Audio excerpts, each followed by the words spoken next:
Salut à tous et bienvenue dans Envergure, c'est un nouvel épisode et c'est l'épisode parfait pour qu'est-ce que vous voulez savoir absolument de la draft si vous n'y connaissez rien, c'est maintenant puisque c'est la foire aux questions. Donc comme l'indique le titre, c'est une foire aux questions avec beaucoup de questions et pas mal de réponses de notre côté.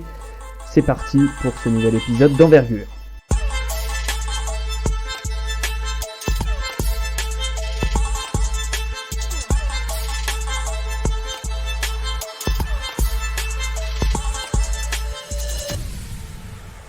Alors d'abord, le comeback de ce podcast, c'est celui d'un homme qui a pris l'avion des dizaines de fois, qui a mangé sans doute une nourriture douteuse dans un pays loin à l'est, et qui est revenu, alors sans le titre, mais avec une très belle aventure, très beau parcours de la SIG, le coach assistant et notre habitué du podcast, Romain Leroy. Salut Romain. Salut, donc on va se répartir le travail, vous allez faire les questions, je vais faire la foire, comme ça ce sera assez équilibré. Voilà, c'était bien la Russie, t'as mangé quoi en Russie? Moi ça m'intéresse quand même. En fait, le rythme il est assez proche, je suis d'un championnat d'Europe jeune en fait, donc ça ne m'a pas forcément trop dépaysé. Nous avons eu le même menu tous les jours pendant 6 jours. Donc beaucoup de variétés, oui il y en a eu. Il faut absolument éviter toute pâtisserie avec des couleurs un petit peu bizarres. Et puis faut aimer les pâtes quoi. C'est un petit peu les pâtes et surtout comme la fête nationale était le 9 mai, il faut aimer les survols de patrouilles d'avions de chasse au-dessus de l'hôtel au moment des heures de sieste. C'est aussi notre spécialité locale. Et bien sûr, la fête de la victoire, évidemment. La fameuse fête de la victoire en Russie. Bon, félicitations en tout cas pour ce très beau parcours avec la SIG. Et tu passeras de ma part les amitiés à Bonzi. Hein. Bien sûr, Bonzi Colson, MVP de la BCL, soit dit en passant. Voilà, exactement, MVP de la BCL, l'ancien de Notre-Dame. Pour répondre également aux questions, un autre retour, tout aussi capillotracté, c'est un peu une blague sur vos cheveux, messieurs. Nico est parmi nous. Salut Nico. Salut tout le monde. Je n'ai malheureusement aucun avion qui surpasse ma maison, même un 9 mai. T'es pas loin d'Orly pourtant? Je suis loin d'Orly maintenant. C'est vrai. Je suis retiré dans la forêt. Mais tu es allé en Belgique. Tout à fait. Et j'en profite aussi pour passer un grand bonjour à Bonzi Colson, puisque c'était mon chouchou à Notre-Dame. Voilà. Ah oui, Bonzi, qu'on adorait déjà, qu'on adore encore plus évidemment. Alan est là aussi. Salut les gars, salut à tous. Est-ce que tu as visité un pays étranger récemment, Alan? Non. La Normandie. Non, j'ai été confiné. J'ai visité le lycée dans lequel je travaille. Bon, on imagine la gastronomie assez similaire à celle de Romain. Assez rudimentaire, en Russie, oui. Effectivement. Et puis, pour toute foire aux questions, il nous fallait bien un auditeur et quelqu'un qui pose les questions auxquelles nous, on n'aurait pas forcément pensé, auxquelles vous n'auriez pas forcément pensé, vous avez lancé un appel sur les réseaux sociaux. Et donc, on a pris le deuxième du concours de pronostic, puisque le premier est déjà là, c'est Romain. Le deuxième du concours de pronostic de la March Madness, c'est Simon. Il nous vient aussi de Belgique. Salut Simon, bienvenue. Salut, merci pour l'invitation les gars. Bon, déjà, alors, est-ce que tu as fait ton bracket totalement au hasard? Est-ce que tu connaissais un peu la NCAA? Est-ce que tu t'es renseigné? Quand même, un petit retour avant qu'on commence les questions. Non, pour être honnête, je regarde quand même la NCAA, mais c'est surtout après la vidéo que vous avez tournée avec First Team, j'avais un peu regardé vos analyses et donc j'ai fait ça un peu en fonction. Il y a juste sur le dernier match où moi j'avais choisi Baylor et c'est un peu ce qui a joué par rapport à tout le monde qui avait mis Gonzaga. Ouais, absolument. Toi et Romain, vous aviez choisi Baylor en tête de gondole, donc bravo à vous deux. Ayant un ancien de Baylor dans l'équipe à l'heure actuelle, j'ai été obligé sous peine de représailles et vu le format de l'ancien de Baylor, je ne voulais risquer aucun problème. Est-ce qu'on peut donner son nom, s'il te plaît? Un certain Ishmael W. je reciterai toujours cette petite phrase issue d'un film, quand les gars de 120 kilos parlent, ceux de 60 écoutent. Donc bon, voilà. Non, plus sérieusement, on a eu une discussion avec Ish justement au début de la March Madness sur la paire, parce que Baylor avait quand même fait un très beau parcours sur la saison régulière et sur les matchs de conférence de la Big 12. Et effectivement, son analyse était assez juste et je la partageais sur le fait que ça n'avait de valeur qu'en allant au bout et que lui était persuadé sur l'état d'esprit de ce qu'il savait du groupe et sur notamment les valeurs défensives et sur la qualité de quelques joueurs sur le plan individuel qu'il y avait quelque chose à faire. Donc j'ai été à contre-courant et c'est d'ailleurs, pour la petite anecdote, on a joué une équipe en BCL quelques jours après qui comptait dans C1, un ancien de Gonzaga. Et l'échauffement était marrant puisque sur le pré-échauffement, donc en fait quand on est à plus de 48 avant le match, Ish s'est pointé en Baylor de la tête aux pieds et puis un petit peu asticoté son collègue d'en face sur le résultat du match. Collègue d'en face qui a un petit peu passé à travers, donc c'était assez... sur la rencontre, c'était assez marrant. Évidemment, le petit chambrage. Simon, c'est une foire aux questions. Je t'ai chargé de trouver un maximum de questions, en plus de celles que j'ai notées, qu'on nous a posées sur Twitter. On essaiera de répondre à un maximum. Je vais juste poser les bases. Toutes les questions qui correspondent aux besoins d'une équipe ou aux besoins d'un joueur, nous n'y répondrons pas aux besoins d'un joueur, à la projection d'un joueur en particulier. Sauf exception, on ne va pas y répondre. Pour ça, il y a les podcasts habituels. Et pour les besoins des équipes, évidemment, on fera des articles futurs et des podcasts futurs. Donc, on ne va pas y répondre maintenant. On va rester sur les questions, apprendre à savoir comment fonctionne la draft et à connaître cette draft 2021. Simon, vas-y, donne-nous ta première question, tout simplement. Ok, donc du coup, première question, c'est plus point de vue organisation de la draft. Quand est-ce que ça va se dérouler et où? Est-ce que cette année ce sera en présentiel ou est-ce que ce sera encore en vidéoconférence comme l'année passée? Alors, ce qu'on sait, c'est que c'est le 29 juillet. Je dis ce qu'on sait parce que c'est quelque chose qui est possiblement amené à changer, évidemment. Donc, la loterie, c'est le 22 juin, théoriquement, et la draft le 29 juillet, ce qui signifie les dates de candidature les candidatures doivent être bouclées 1 ou 2 semaines avant. Alan, est-ce que tu peux me corriger là-dessus? J'ai toujours un peu de mal. Début juillet, je crois, j'ai vu une date pour la NCA, j'ai vu début Oui, juillet. pour la NCA, oui, et pour les Euros, c'est 1 semaine avant, il me semble.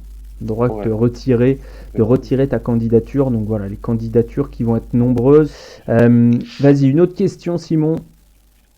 Justement, tu as parlé de la loterie. Ouais. En quoi ça consiste et quelles équipes risquent d'avoir les premiers choix cette année? Ah, alors, Alan, est-ce que tu as de quoi répondre à cette question ou pas? Alors la loterie, c'est un système d'allocation des pics, donc pour toutes les équipes qui n'ont pas fait les playoffs. Donc c'est vrai que cette année ça a été un peu chamboulé puisque maintenant en NBA il y a le play-in. Donc en gros il n'y a plus 16 équipes qui font les playoffs. En réalité il y en a 20 maintenant parce que ça va de 1 à 10 dans chaque conférence.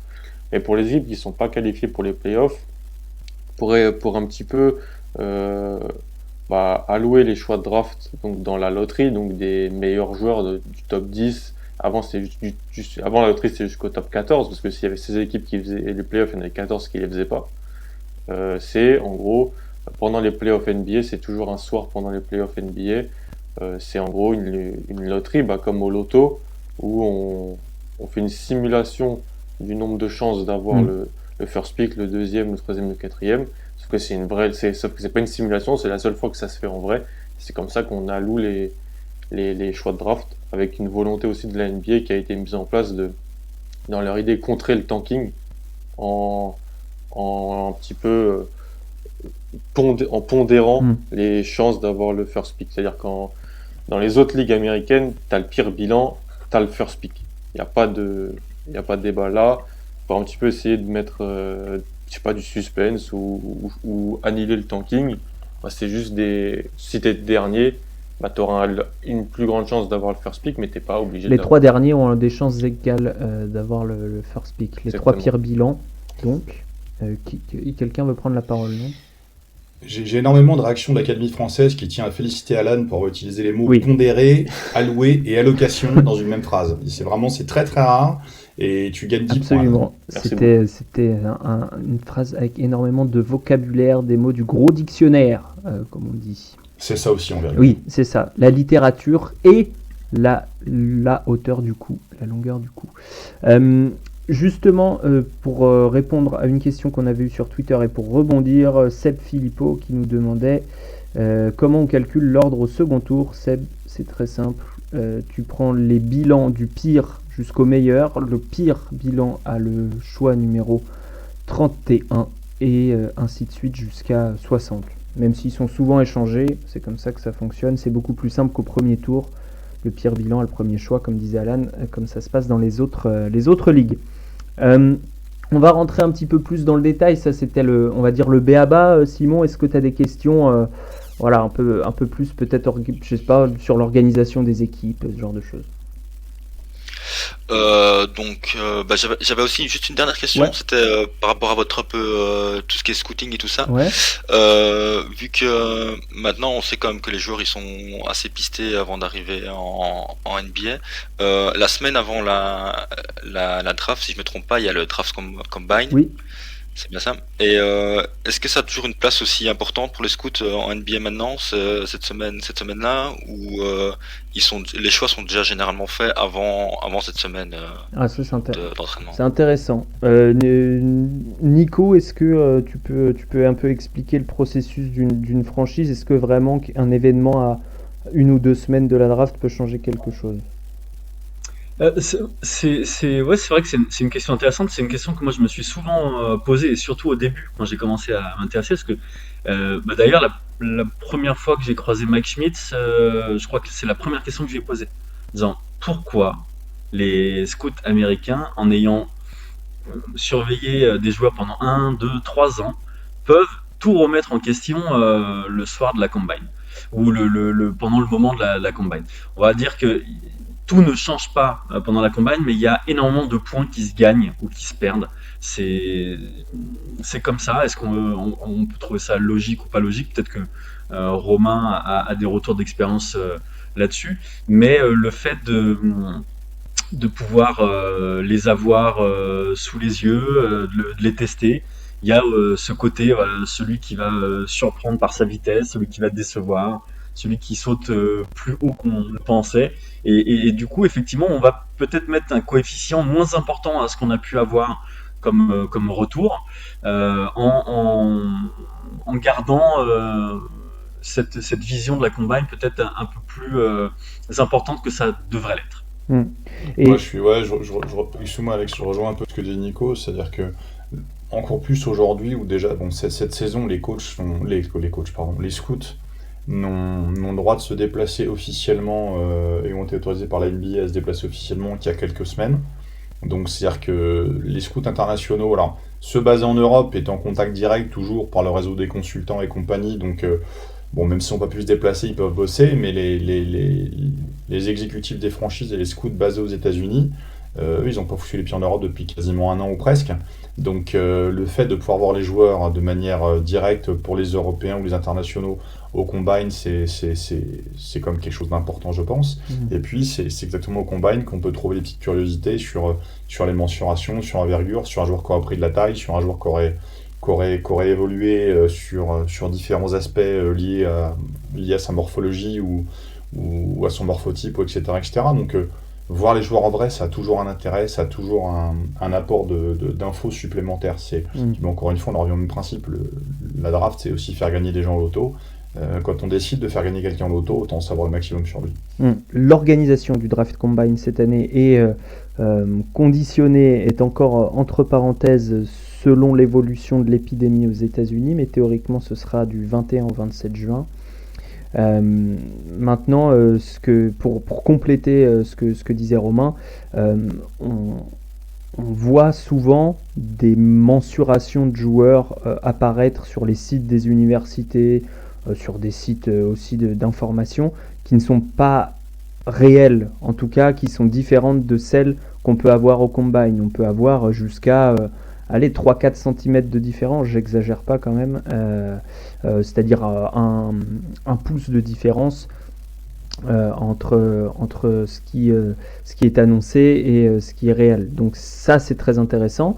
Et puis il y a des mensurations évidemment que les équipes, que lorsqu'elles font un workout, elles peuvent les prendre chez les joueurs, lorsqu'elles font un workout privé, mais il y a des mensurations aussi qui sont quasiment aussi importantes que taille-poids. Elles ne le sont pas autant, mais par exemple, on en parlait dans un podcast, je crois, l'année dernière, la largeur, la longueur des mains. On se rend compte que c'est corrélé à l'adresse, corrélé à Wandle, ce genre de choses. Simon, est-ce que tu as... Ah oui, non, Romain, j'ai une question complémentaire, pardon. Tu parlais du fonctionnement des franchises avec les consultants, etc. Alors, je sais qu'on a déjà parlé dans un podcast précédent, mais il y a Aurel Lambolet sur Twitter qui demande combien de scouts par franchise NBA? Autant d'organisations différentes qu'il y a de franchises. En fait, en gros. Vous avez En des moyenne, tu as une moyenne ou pas? Non, tu peux pas faire de moyenne parce que tu as une franchise, par exemple, comme Boston, où tu n'as qu'un seul scout à l'international. Et tu as des franchises autres où tu en as 3, 4 parfois. C'est très variable d'une franchise à l'autre. Tu as une franchise comme les Clippers qui se repose sur un réseau de scouts et qui a énormément de consultants. C'est très variable. C'est très variable d'une franchise à l'autre. Il n'y a pas de vérité générale. C'est les organisations qui dépendent souvent en fait, ça part d'en haut. Ça dépend souvent de qui est GM, de qui ensuite est en charge comment est organisé le front office, est-ce qu'il y a un assistant GM qui est en charge du scouting ou pas, et derrière, toute la déclinaison vient de là. Chaque franchise a son modèle et sa façon de fonctionner, sachant globalement, à quelques exceptions près, c'est souvent la confidentialité qui prime. C'est-à-dire qu'on se rend compte que les plus efficaces sont souvent les plus discrets. Oui, puisque discrétion pour récolter des infos. On rappelle, Romain, c'est cela le travail d'un scout. De l'analyse vidéo, j'allais dire, on peut la faire. C'est plus le travail de recherche exactement, plus le travail de recherche d'intel. Et comme m'a dit quelqu'un qui était à l'époque assistant GM d'une franchise et qui est aujourd'hui GM d'une autre, qui m'a dit que si tu veux être scout ou consultant pour avoir une vie sur les réseaux sociaux, il faut avoir d'autres aspirations. C'est pas compatible. Absolument. Et alors, dans la veine de la question, pour toi, Alan, puisque Nico, on sait que c'est ton métier, et Romain, tu es à la SIG, donc tu n'as pas le temps pour faire ça, mais le même Aurel Lambolet demande est-ce que vous avez déjà été contacté ou envoyer des CV pour devenir scout d'un club ou d'une université? Alan, dis-moi, est-ce que tu as été contacté ou pas? Que je m'inquiète un peu pour trouver ton remplaçant. Non, pas encore. J'espère pas encore. Mais pour aller plus loin dans la réponse, en fait, alors sur le plan français, européen, les motiver, envoyer des CV au club et tout, ça peut être pourquoi pas quelque chose qui fonctionne. Mais je pense que dans le microcosme NBA, c'est envoyer une bouteille à la mer, c'est surtout du réseautage. Donc pour avoir des postes et comme souvent, pour être sur les on va dire les listes de candidats, surtout arrêtez-moi si je me trompe, mais je pense que c'est surtout et avant tout du réseautage. C'est uniquement du réseau. C'est uniquement du réseau. Voilà, étant donné que c'est un métier où il faut du réseau, ça paraît logique qu'il faut en avoir pour devenir scout. Je citerai Pierre Mondy. J'ai mon réseau, mon beau-frère a son réseau, ma femme a son réseau, on a chacun notre réseau et on se mélange pas. C'était dans la 7ème compagnie au clair de lune. Bien sûr, évidemment, on l'avait. Simon, est-ce que tu as une question? Oui, je peux partir peut-être un peu plus dans la draft en elle-même et on va dire les joueurs. Qu'est-ce qu'on peut attendre de la draft ici? Et est-ce qu'on est plutôt sur une grosse cuvée ou est-ce que c'est une promotion, on va dire, dans la moyenne? Ça, c'est une question qui est pas mal revenue. Alors, c'est évidemment hyper difficile à dire et on jette un peu des mots en l'air et on voit ce qui retombe parce que nous, ce qu'on aime, c'est juger 3-4 ans après. Mais on va répondre quand même, Alan. Il est possible d'estimer un petit peu la valeur d'une draft à son top 10, généralement. Je pense surtout les gens ils se posent cette question parce qu'on leur a vendu celle de l'année dernière comme une mauvaise draft. Donc comme une draft décevante et qu'on leur disait il y a des super joueurs qui arrivent pour l'an prochain, tout le monde attend à ce qu'on réponde oui en fait, je pense à cette question. Mais je dirais que En fait, c'est un peu tout le temps la même chose. Plus on s'approche du moment de la draft, plus en fait des joueurs le nombre de joueurs qu'on voit potentiellement franchise player, il semble diminuer. Donc dans une draft. Absolument. Mais je dirais que c'est quand même une solide QV. Après, il faut voir les joueurs qui vont retourner hein, en NCA, il y en aura. Mais moi, je trouve que c'est une QV avec plus de potentiel de star que celle de l'année dernière, par exemple, ou que d'autres. Et la profondeur est un peu sous-cotée. Je trouve qu'il y a pas, on a beaucoup dit qu'il n'y avait pas trop de profondeur. C'est peut-être parce que c'était des joueurs qu'on connaissait pas trop, qu'on avait moins vu l'an passé avec la période de draft qui a été hyper prolongée. Donc pendant l'été, on n'a pas pu voir des joueurs qui retournaient en NCAA et tout ça. Mais ouais, je trouve que c'est une belle QV pour l'instant. Ouais, et alors on nous demande aussi de comparer cette QV à une autre. Je trouve ça hyper dur, mais la plus logique, ce serait la draft Doncic avec une superstar et plusieurs potentiels joueurs franchise player ou en tout cas top 30 de la ligue, quoi. Ouais. Tu valides? Ouais, j'aime bien. Nico, pour renchérir là-dessus, moi ce qui me marque, c'est que j'ai l'impression que la classe internationale de cette draft est extrêmement sous-évaluée. Peut-être pas aux États-Unis.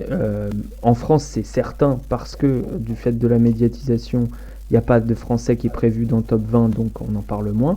Mais clairement, dans cette classe internationale, tu as 4-5 potentiels first round pick, ou en tout cas qui peuvent t'apporter la valeur d'un first round pick. Ce qui est drôle, c'est que Alperen Sengun en Turquie est très très critiqué, sous-évalué. On a du mal à voir en lui un prospect NBA, alors que on va dire qu'aux États-Unis, il a plutôt la cote. Garouba est peut-être un peu plus apprécié en Espagne, mais on voit surtout ce qu'il sait pas faire. Il y a plusieurs exemples, même Rocco Percassine. Alors là, par contre, c'est au niveau des États-Unis. J'étais assez surpris sur les consensus des différents gros sites pour les mock drafts. Sur certains sites, il est milieu de deuxième tour. Il est très très bas par rapport à ce qui pouvait être annoncé il y a 1 ou 2 ans. Il y a certains consensus qui ne parlent pas d'Ibou Badji, là où certains le mettent dans, comment dire, fin de premier tour, début de deuxième. Donc effectivement, je suis d'accord avec toi. Je trouve cette classe internationale sous-évaluée, dans le sens où si on la compare à celle de l'an dernier, j'ai l'impression qu'il y a quand même plus de talent et plus de joueurs qui vont être capables de faire carrière dans la grande ligue. Absolument, je suis d'accord avec toi. Simon, si on enchaîne sur les internationaux, on a reçu plein de questions de Belges sur un Belge. Alors vas-y. Alors dis-nous qui c'est déjà. Pourquoi il est connu en Belgique, Frens? Vrens, c'est un profil quand même, on va dire, comme on aime bien en voir maintenant, comme vous, enfin pas dans le style de Victor non plus comme vous avez en France, mais assez long, grand, qui s'est jeté, qui a des bons handles et qui joue meneur en division en Belgique. Donc je pense que c'est... Simon, dis-leur, c'est le Kevin Durant belge. c'est un peu la comparaison qu'on peut faire si on veut vraiment lui mettre un peu de pression. Non, mais il a annoncé aussi dans les médias qu'il tablait vraiment sur la draft cette année, donc je pense que c'est quelqu'un qu'on attend nous en Belgique, et puis ça fait déjà un petit temps qu'on n'a plus eu de joueurs draftés. Le dernier c'était Axel Hervel, je pense. Donc Ouais. c'est un peu l'espoir, quoi. C'est à la mode les meneurs de grande taille. Nico, tu l'as vu jouer il y a un peu plus tard que quelques jours. Est-ce que Blienberg, c'est comme ça qu'on dit? Comment c'est comme ça que je le dis, Blienberg. Blienberg. Blaine. Est-ce qu'il a une chance? Blablabla, si tu sais pas prononcer. Est-ce qu'il a une chance? C'est un joueur de Antwerp, c'est ça? Est-ce qu'il a une chance? Oui. Le talent est là, clairement. Il a une capacité à créer pour les autres qui est assez exceptionnelle pour un joueur de sa taille. Donc, oui, il a une chance. Après, est-ce que aujourd'hui il est dans la tête de Scout NBA? Bon, bah voilà, sans dévoiler de secret. J'étais pas tout seul dans le gymnase dimanche euh, pour voir son match. Donc je pense que oui, il a une chance. Après, il y a beaucoup de joueurs qui sont suivis euh, en Europe, plus qui sont suivis, qui sont draftés forcément. Donc on verra. Mais en tout cas, sur le talent pur, oui, il a sa place dans la draft. Rapidement, donc tu disais faire jouer les autres. Moi, j'ai trouvé surtout des progrès au tir très conséquents de sa part. J'avais vu jouer, je sais plus, il y a 1 ou 2 ans. C'était pas cata, mais c'était pas du tout efficace. Tu as raison. Et là, ça part développement vite. C'est équilibré, c'est assez costaud au shoot. Et c'est souvent une porte d'entrée en NBA aussi. Et puis c'est surtout distance NBA, Ouais. puisqu'il a la capacité à tirer un peu de partout, comme tu l'as dit, vite, ça part d'en haut.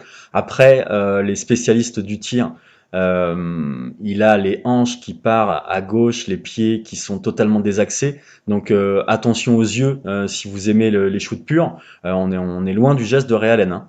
Donc maintenant, bizarrement, ça part bien. C'est-à-dire que le haut, la rotation, le geste de la main, ça finit bien. Par contre, le bas du corps, c'est Bagdad.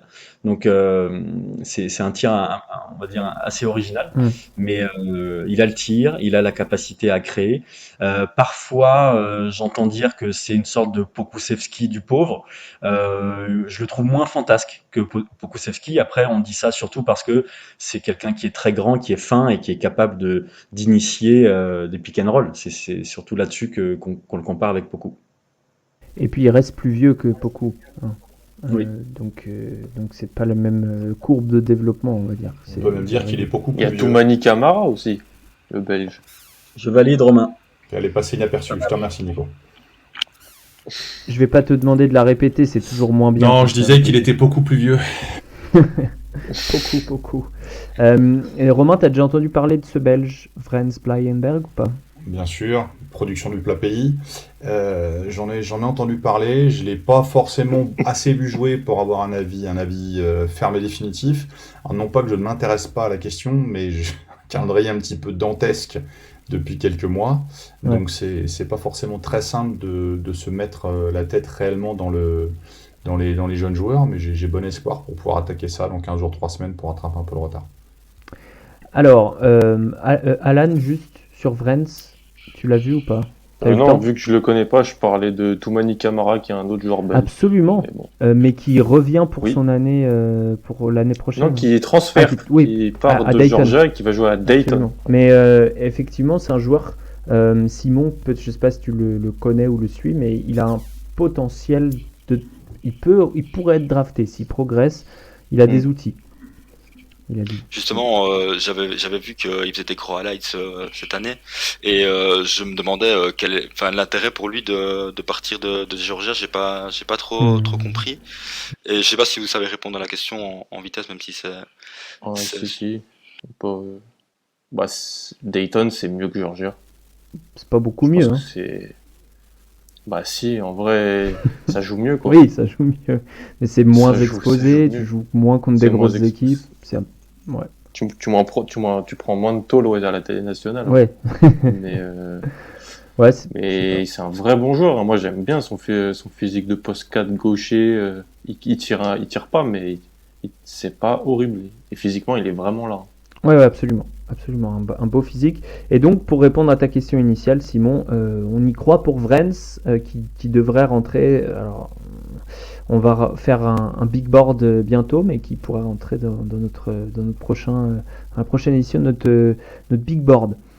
Si on poursuit, Romain, il y avait une question sur les Français, tout simplement.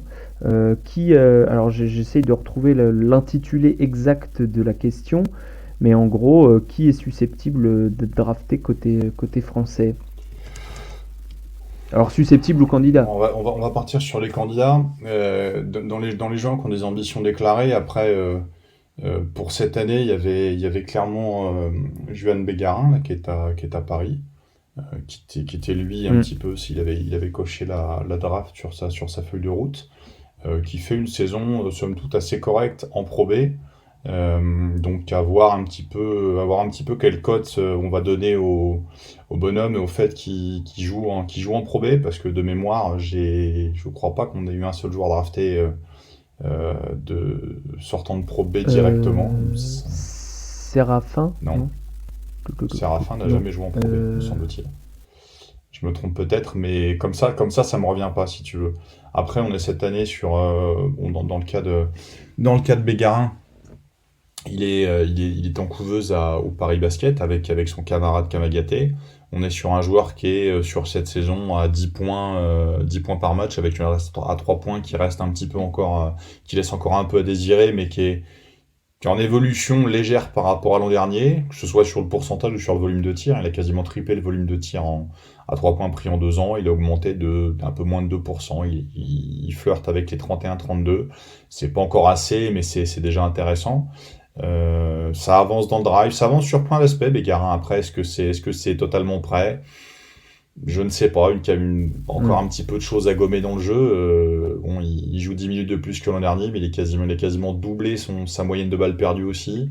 Donc pas forcément super simple, mais bon, un joueur qui est candidat et qui semble candidat légitime. Après, il faut voir dans la transposition et voir après ce qu'il y a un petit peu autour comme prospect. C'est toujours pareil, parce que se projeter, se dire candidat et intéressé, et ensuite se comparer aux autres, il y a toujours une petite étape. Donc, est-ce qu'il ira à nous l'an prochain? Je ne sais pas. Dans les gens qui sont également un petit peu sur les radars pour cette année ou plus tard, il y a Yohan Makoundou qui est à Cholet, alors qui est sur un profil totalement différent. C'est un joueur intérieur, je dirais à profil défensif, rebondeur plus qu'autre chose. Encore un petit peu frustre offensivement, même s'il y a des choses qui se construisent, et même s'il a montré à plusieurs reprises qu'il avait une capacité à mettre des points, mais c'est encore assez unidimensionnel, même s'il a un embryon de tir sur lequel il va peut-être se reposer plus tard. Mais... Ouais, on renvoie au podcast d'ailleurs qu'on avait fait sur Makoundou, si vous voulez en savoir plus sur le joueur. Un joueur qui est encore assez jeune dans le basket, globalement, mais qui a par contre des qualités physiques au-dessus de la moyenne de ce qu'on peut trouver globalement à son âge sur les Européens. Après, derrière, on va un petit peu plus loin, on est sur des gens plus jeunes. On a Mathieu Gauzin, peut-être qui voulait tenter cette année, mais qui est le meneur du CCRB. Voilà, il y a Laurent, c'est le père. Il y a Malcolm Casalon qui est à Mega Bmax, qui a déclaré cette année aussi, là, qui affiche ses ambitions ouvertement. Et puis il y a N+1, il y a Ismaël Kamagaté, donc voire peut-être l'an prochain, mais ça me paraît. Je serais surpris qu'on a l'autre épique cette année. Après, qu'un joueur puisse se glisser sur un début de deuxième tour, milieu de deuxième tour, pourquoi pas. Mais bon, la saison, il reste encore 10-12 matchs à jouer, les joueurs seront évalués en situation. Est-ce que Bégarin a intérêt ou une chance pour y aller cette année? Est-ce qu'il peut y aller l'an prochain? Encore une fois, c'est pas moi de le dire. Moi, il fait partie des joueurs qui ambitionnent d'eux, ce qui serait une évolution logique. Après, est-ce qu'il n'aura pas besoin d'un passage par la case JP Elite pour confirmer des choses et pour peut-être aussi, à un moment ou l'autre, passer un palier? Difficile à dire. En tout cas, voilà, c'est sans me prononcer sur la valeur des joueurs, voilà à peu près le panorama qu'on peut avoir. J'en oublie peut-être en route, je sais pas, faut pas hésiter. Besson et Strazel. Strazel, exact. Mathieu Strazel, qu'en plus on a joué il y a pas très longtemps. Pareil, ce serait, moi je verrais plus sur une projection fin de deuxième tour. Il a une année un petit peu en dents de scie. Il jouait pas mal l'an dernier, un petit peu moins cette année, mais bon, ça reste un joueur sur lequel on peut garder l'œil, parce qu'il y a eu des choses très intéressantes en Euroleague, des choses intéressantes en championnat aussi. Quand il a du temps de jeu, en général, il est efficace, il est rentable.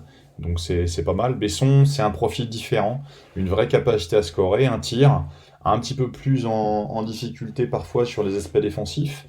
Je le vois plus tailler Euroleague, lui, pour le haut niveau, mais une capacité par contre à mettre des points, parce qu'on parle de Pro B pour Bégarin. La saison c'est le meilleur score de Pro B, Besson, non ? La saison d'Hugo Besson, elle est en tout point impressionnante, dans une équipe qui est bien drivée par Julien Mahé, là, qui joue les premiers rôles depuis le début de l'année en Pro B, à tel point que finalement c'est plus une surprise, c'est devenu un petit peu la normale. Et Hugo Besson, pour avoir un petit rapport chiffré, c'est quasiment 19 points, avec une répartition tir à 2, tir à 3 qui est correcte. Hein. Il prend 14 tirs par match, il en prend 7 à 3 points. Il est quasiment à 37% à 3. Il va sur la ligne, il prend des rebonds, il fait quelques passes. Bon, c'est pas inintéressant.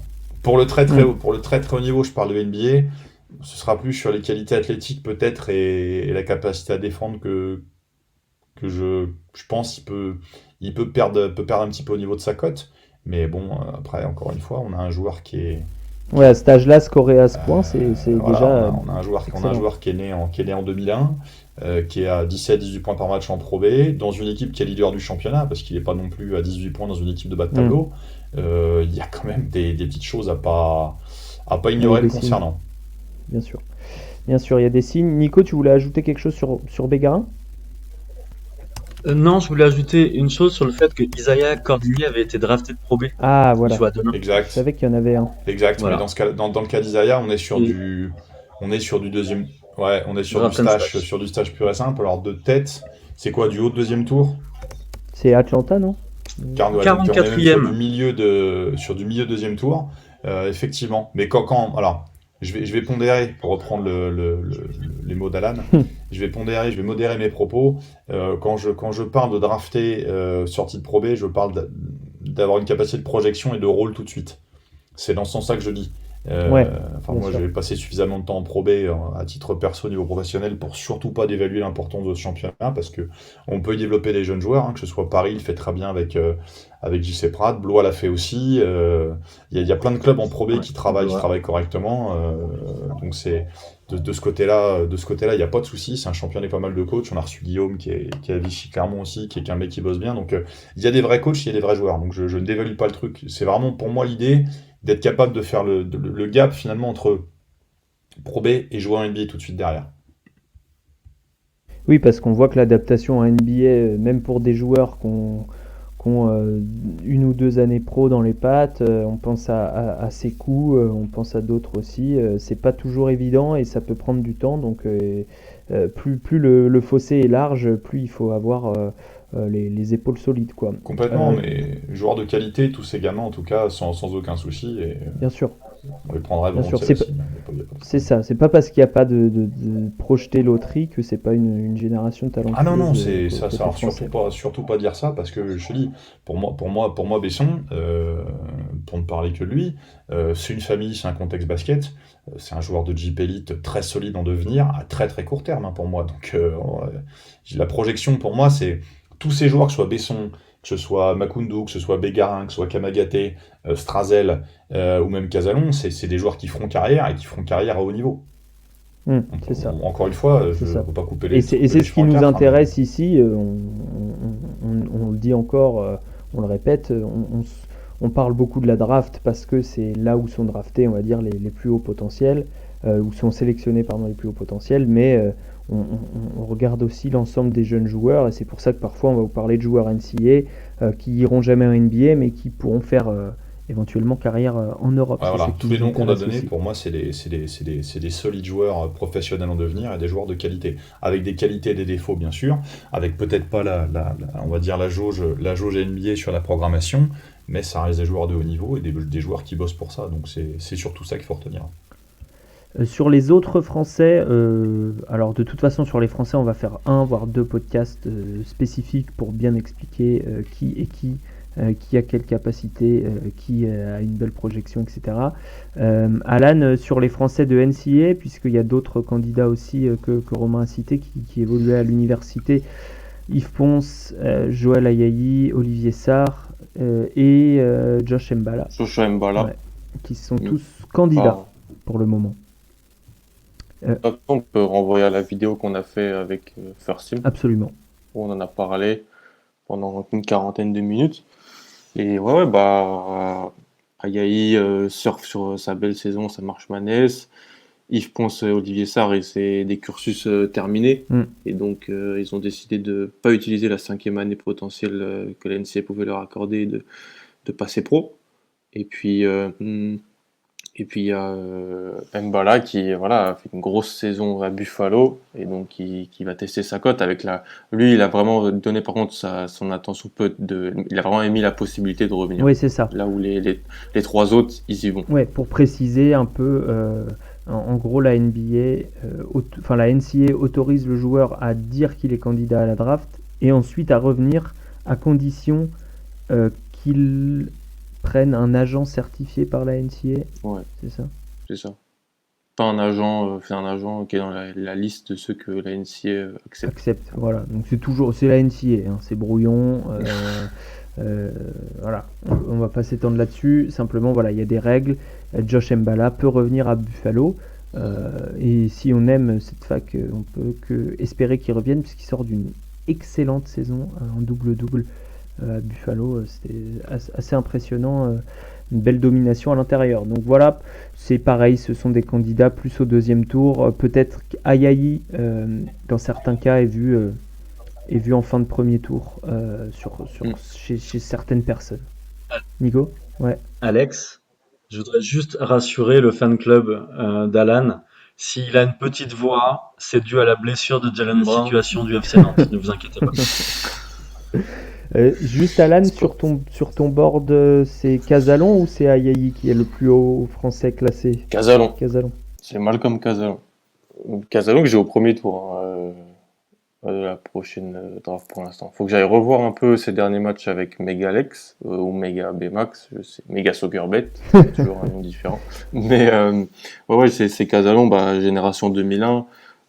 Qui était un peu le troisième bonhomme du trio avec Malédon Hayes dans les compétitions jeunes, qui a eu un petit passage raté en Belgique, c'était à Louvain, je crois. Louvain, oui, Nico. C'est ça, il était à Louvain, oui. Ouais, Louvain, puis ensuite il a rejoint Megalex, il y a pas mal de prospects, il joue avec d'autres prospects qui vont sûrement se faire drafter, il joue avec des joueurs déjà draftés qui sont stash, comme le Monténégrin Marko Simonovic, qui a été drafté par Chicago l'an passé. C'est ça. Et j'aime beaucoup son profil personnellement. Donc, pour moi, il peut vraiment. Et je pense qu'il a le profil aussi pour plaire à des front office américains. C'est intéressant et c'est la même génération. Je pense que les matchs sont toujours sur YouTube d'ailleurs. Ils y sont tous, ouais. Du FIBA U17 avec Hayes et Malédon. Et il y a le FIBA U18 où là, il était par contre le meilleur, l'option numéro 1 parce qu'il n'y avait pas Hayes, pas Malédon. L'Euro U18 en Grèce, je crois, de 2019. Par contre, je me permets, j'étais sur place, le meilleur, là tu pousses un peu. Non, mais il avait les clés du camion, entre guillemets. Parce qu'il y avait quand même un certain Moussa Diabaté. Ouais, mais c'est difficile pour un intérieur d'avoir les clés du camion. Moussa Diabaté, donc, comme prospect à suivre l'année prochaine côté français. À Michigan. Qui jouera à Michigan, qui est une des 7-8 plus grosses facs en termes de médiatisation, je pense, aux États-Unis. Ouais. Même si ils font aussi football, mais ils sont bien à fond sur le basket également, d'autant que le coach c'est Juwan Howard, pour ceux qui n'avaient pas suivi. Simon, est-ce que tu as d'autres questions sur les internationaux, puisqu'on est parti là-dessus, là, moi j'en ai sélectionné une ou deux sur Twitter. Est-ce que tu as d'autres questions là-dessus ou pas ? J'avais justement une question pour rebondir sur ce que vous avez dit. Est-ce que vous pensez que la pandémie, ça a quand même joué un rôle, parce que vous dites que la classe est un peu sous-cotée. Est-ce que vous pensez que le fait qu'ils ne puissent pas se déplacer et tout ça, ça a peut-être joué un rôle sur la cotation en NBA de la classe internationale ? Très bonne question, Romain. Le bouton mute. Ça peut, mais les gens encore une fois, les scouts se redéplacent un petit peu maintenant. Donc, le seul avantage, c'est que malgré tout, les jeunes joueurs ont joué un peu partout, les gens ont été exposés, les championnats ont parfois été un peu hachés avec des blessures, des choses comme ça. Donc, des joueurs se sont montrés. Après, tu peux pas enlever que tu peux pas retirer le fait qu'à un moment un réflexe je dirais pas de protectionnisme, mais tu vas plus facilement aller drafter des gens que tu as vus, inévitablement. Donc, si les scouts peuvent se déplacer sur le côté, sur toute la partie NCAA et compagnie, qu'ils ont vu des joueurs à niveau équivalent, inévitablement, on ira vers les joueurs US, mais ça peut jouer. Après, j'ai envie de te dire, un joueur de bonne qualité, même non drafté, de toute façon, il arrivera toujours à la surface, hein. C'est quand même rare aujourd'hui de réussir à passer totalement entre les mailles du filet euh, et de ne pas y arriver. L'inverse peut arriver par contre, des gens qui sont un petit peu trop hypés ou un petit peu surcotés, qui finalement se retrouvent à être là où on les attendait pas et puis là où peut-être ils devaient pas être, c'est déjà arrivé.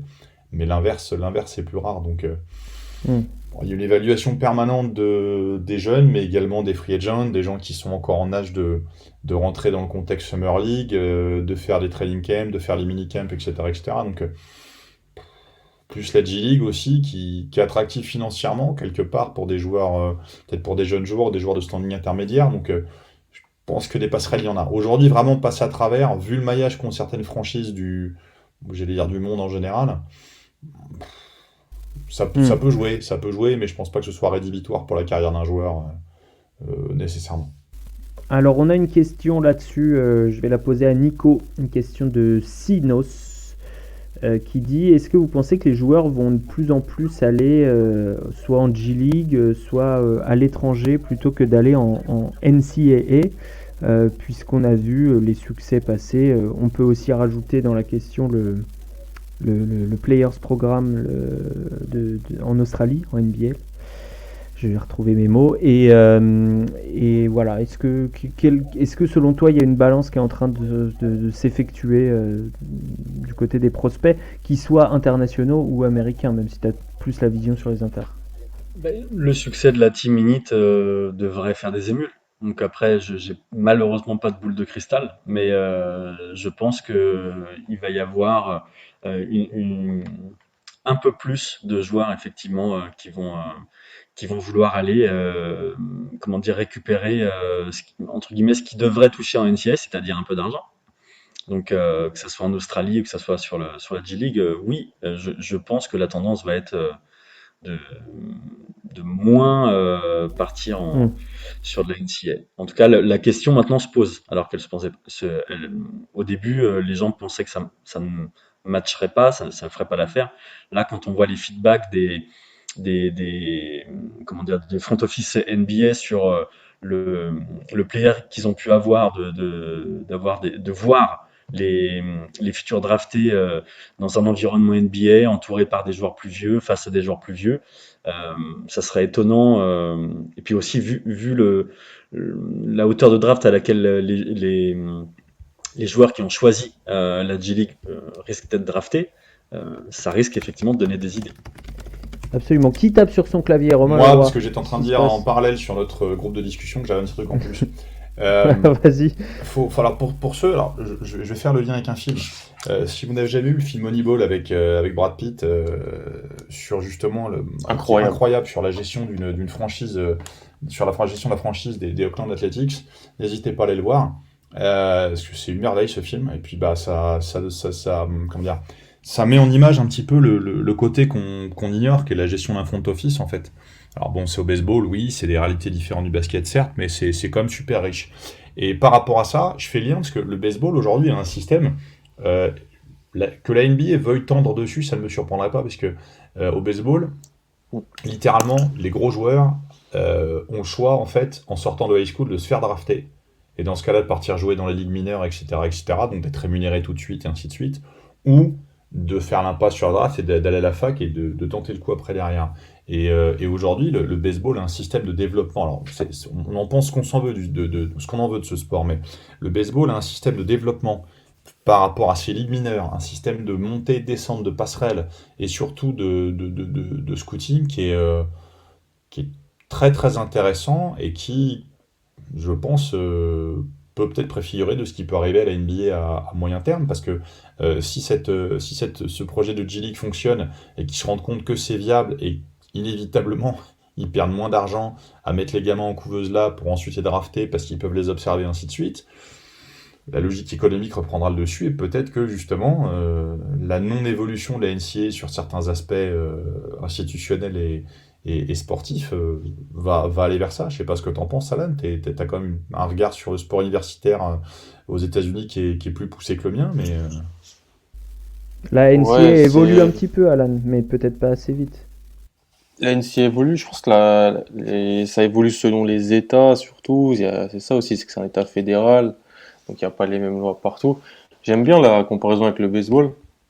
Le seul truc, c'est qu'en fait, le baseball, chaque franchise a, comme tu l'as dit, allez, 5-6 équipes en ligue mineure.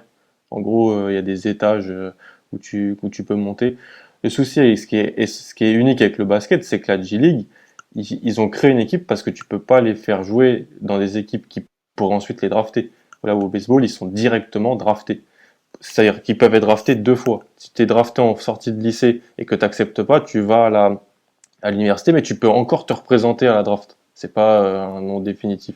Là où, si tu te fais draft, si tu vas en G-League dans la Team Ignite, tu t'es pas fait drafter, parce que si tu te fais drafter, l'équipe elle va t'envoyer dans son équipe de G-League. C'est ça qui est intéressant et qui est nouveau avec la Team G-League. Mais ce qui est sûr, c'est que pour écouter pas mal de jeunes, voir pas mal de jeunes parler de la possibilité d'aller voilà, s'entraîner contre des pros, être dans un système pro. C'est vrai, tout le monde vante c'est vrai qu'il y a des très belles infrastructures dans beaucoup d'universités, mais c'est pas pareil que s'entraîner tous les jours, de faire que ça et de se focus dans la carrière de basketteur, avec en plus l'opportunité dans le système Ignite ils ont dit qu'ils pouvaient ensuite leur donner une bourse pour faire des études C'est ça. plus tard. C'est pas non plus une croix complète sur le système d'études, mais ce qui est sûr, c'est que ça chamboule complètement et que parce qu'en fait aux États-Unis, le système, la formation académique, elle se fait au même endroit que la formation athlétique parce que c'est historique, ça se fait comme ça depuis le 19e siècle et ils n'ont pas le modèle des centres de formation, des choses comme ça qu'on a en Europe. Mais c'est vrai que les choses bougent parce qu'ils voient qu'il y a des modèles alternatifs, que ça marche.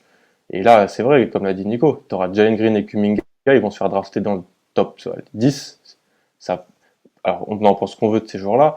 Ils auraient sûrement été draftés aussi haut en allant NCAA, mais toujours est-il qu'ils vont être draftés haut en ayant fait cette expérience-là. Donc, ça peut vendre le projet aux autres. Et on voit même qu'il y a des internationaux, que ça commence à intéresser. Il y a même cette année un Philippin et un Indien dans l'équipe G-League. Ouais. Donc, le Philippin, pas joué Kai beaucoup, Soto mais- va jouer en NBL l'année prochaine. c'est ça, lui, il va jouer à Adelaide, je crois. Il va jouer à Adelaide. l'an prochain. comme Josh Giddey.